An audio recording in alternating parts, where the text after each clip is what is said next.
It's been a little while since I've made one of these videos. Last week it was all about covering the models, and over the weekend and early part of this week it was about making some updates and some things around the studio, but we've got things to talk about, so let's get right into it. Today, 57, 58 degrees, not too bad out there. After we had that really cold air last week, many of us found out that 50, 60 degrees in Texas, not that uncomfortable. It's actually quite nice. Overnight tonight, 33, 34 degrees. We actually have temperatures above freezing to share here first in a little while, and I think that some of us may still get a light freeze overnight, but I think for the most part, most of us will be able to stay above freezing out there. Now, unfortunately, the allergens, yes, they're going in the wrong direction here, medium high for your allergens. I expect that trend to continue at least for the next couple of days. We'll see how that front coming in this weekend might affect things, because it's going to get very, very cold. Now, before it does, we had this little cold front that came in overnight. Not much going with that here, just a light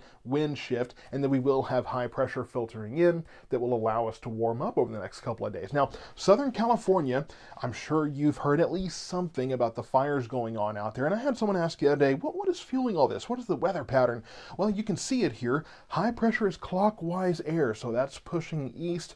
Low off the coast is pushing east. That's how you get those Santa Ana winds there, those very strong winds that not only very quickly spread those fires, but can also make it hard to get some of those aerial assets out there, some of the helicopters and airplanes and those kind of things. It can be tough sometimes to mobilize those with those very strong winds in place. Now, those winds will be dying down after today, so that is good news. Hopefully that will allow for more mobilization of some of those assets to get those fires under control. Now, we have our own chaos coming to the weather very soon, and really it's going to be a two-step process. First, on Saturday, early Saturday morning, a cold front comes in. And this cold air, this Arctic air, and the last one wasn't really Arctic air so much as this one absolutely will be. Very, very cold air blasting in from the north, and it will kind of filter in. So as we go through the early part of next week, it will get colder and colder and colder. Now, while that's going on, we will be watching to see if a low pressure system, I know this sounds familiar, will move in and bring some moisture to Texas Monday, Tuesday time period, maybe into Wednesday. Timing is in flux, as you can imagine, this far out, and it could bring moisture to our area. Now, here's what's different from last time. It will be colder, and the cold air will have filtered farther south. So that could affect the modalities of whether we get rain, sleet, snow. What are we looking at there? Could mean that that freezing line is south of us instead of straddling our area. That's part of the uncertainty that we faced last time. So if this all works out a certain way, then we could be looking at more consistent snow. Now, of course, the variables here, what is the timing? How does that affect the modalities, and how does that affect how it affects us? We have to wait and see. And then how much moisture do we actually get? What is the trajectory of this thing? Does it move farther north to bring more moisture, or does it move farther south to bring less? We don't know. This far out, we have to wait and see what this does as that storm develops over the next few days to get a better idea of it. We will get the very cold air first, so that's going to be the primary concern, but we will be watching for that chance of some wintry precipitation.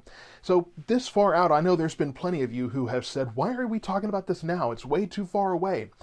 I'm not telling you any kind of details. I don't know how much we're going to get. I don't even know what we're going to get. We're going to have to wait and see there. But at least at this point, you know, if you're planning something for Monday, Tuesday, Wednesday, you can just keep it in the back of your mind. There's a chance we can get some wintry precipitation. Let me take that into account. Maybe if I'm planning an outdoor event, if I can make it an indoor event, or I can have an indoor alternative, that might factor into that planning. And planning something a week out, not that unreasonable. So that's why we do what we do. Today, 57 degrees, light north wind. Overnight tonight, we're not below freezing for the first time in a while. I think some of us, again, will get a light freeze, but not as cold as it has been. 64 Thursday, 67 on Friday. Friday, we could have a few showers here and there. Not much, not a washout by any means, but as that system gets closer, could tap into some of that moisture that we have here and make a few showers. But Friday, 67 with gusty south winds, and then Saturday, complete reversal. That cold front comes through, north winds at 10 to 15 miles per hour, gusting to 20 to 25, could be more, especially as that front comes in.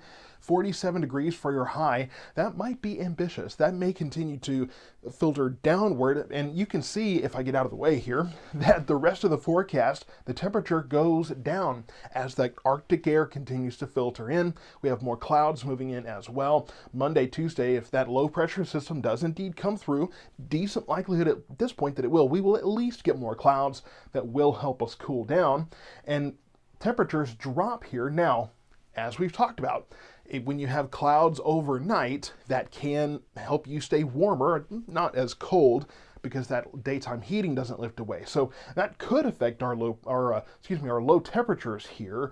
We'll have to, again, watch and see. So it could be not quite as cold, but we could have wind chill factors here in the teens, even in the single digits overnight. So just keep that in mind here. Something very, very important to remember. Can get very, very cold with all of this Arctic air. And yes, we do have a 30% chance, 30% is all I'm giving you right now, of some wintry precipitation. Right now, just the way that the cold air is coming in, looks like it's more likely to be just snow. But during the daytime hours, if we are able to get closer to freezing and maybe able to get above freezing a little bit, then that freezing line could be farther north, could be more of a mix. But the thing is that overnight, I don't see us sitting right around 32, 33 degrees like we did last time. I see us being colder. So that could factor in as well. But all of that will have to be determined as we get closer. For now, just again, keep in mind, could be some wintry precipitation that day.